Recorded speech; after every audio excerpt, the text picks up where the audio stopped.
Il avait espoir. Delphine Jubilard est introuvable depuis le 16 décembre 2020.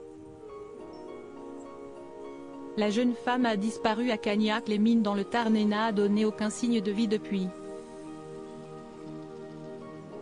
Les recherches se poursuivent mais aucun indice n'a permis de découvrir ce qui a pu lui arriver.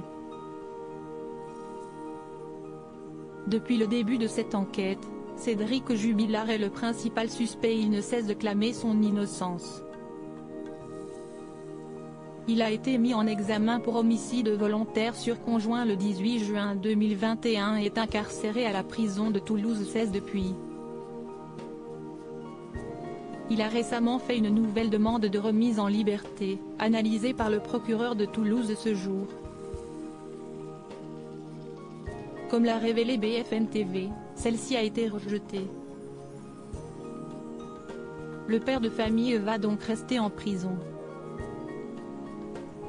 Même si une personne conteste les faits, une juridiction peut constater qu'il y a, dans le dossier, suffisamment d'éléments pour décider du maintien en détention, a assuré Samuel Vuelta-Simon, le procureur de Toulouse à l'AF.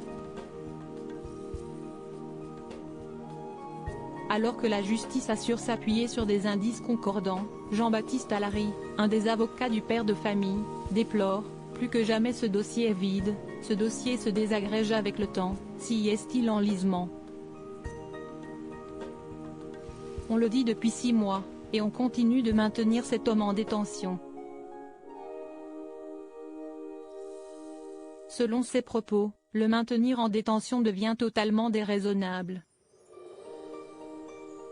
Les 6 mois qu'il a passés libre, il n'a pas nui à l'enquête, il faut que la justice retrouve de la sérénité dans l'analyse du dossier, a-t-il conclu. Cédric Jubilard sera à nouveau entendu début février, afin de s'expliquer concernant les propos tenus par ses codétenus. Des déclarations qui dérangent. Il y a quelques jours, un codétenu de Cédric Jubilard s'est confié dans les colonnes de La Dépêche. Il aurait raconté avoir tué sa femme et enterré le corps dans la ferme qui a brûlé, à Cagnac, avait indiqué le média. Une déclaration déjà connue des enquêteurs et le lieu en question a été analysé, en vain. De plus, le couple était en instance de divorce et Delphine Jubilard avait refait sa vie avec un homme appelé l'amant de Montauban. Une nouvelle relation que le père de famille avait découverte.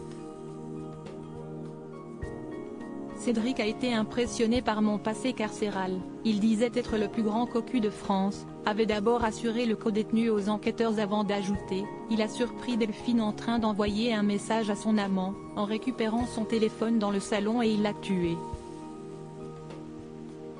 Il m'a dit, ils n'ont même pas retrouvé le couteau. Point des propos qui ont été pris très au sérieux mais aucun élément n'a pour l'instant permis de confirmer ces dires. De son côté, Alexandre Martin, un des avocats de Cédric Jubilard, a rapidement pris la parole. Si est une non-information, une manipulation, une mise en scène organisée, comme par hasard, à la date anniversaire de la disparition de Delphine. On se moque du monde, avait-il affirmé. Cédric Jubilard, pourquoi n'est-il pas apprécié par ses codétenus? Les révélations concernant Cédric Jubilard s'enchaînent et celles-ci montrent un père de famille au comportement très désagréable. Cédric passe pour un garçon arrogant et fourbe, a rapporté le Nouveau Détective.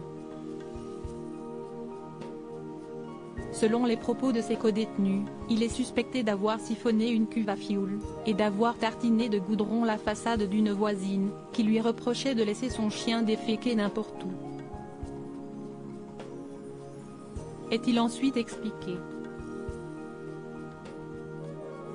De plus, il semblerait que Cédric Jubilard soit fier d'être évoqué constamment dans la presse et à la télévision. Il parle beaucoup de lui. Il s'estime comme une star du quartier d'isolement. Dès qu'on parle de lui à la télévision, il l'annonce à tout le monde au quartier, a indiqué un de ses codétenus. Pour rappel, même s'il est le principal suspect, Cédric Jubilard reste présumé innocent des faits qui lui sont reprochés.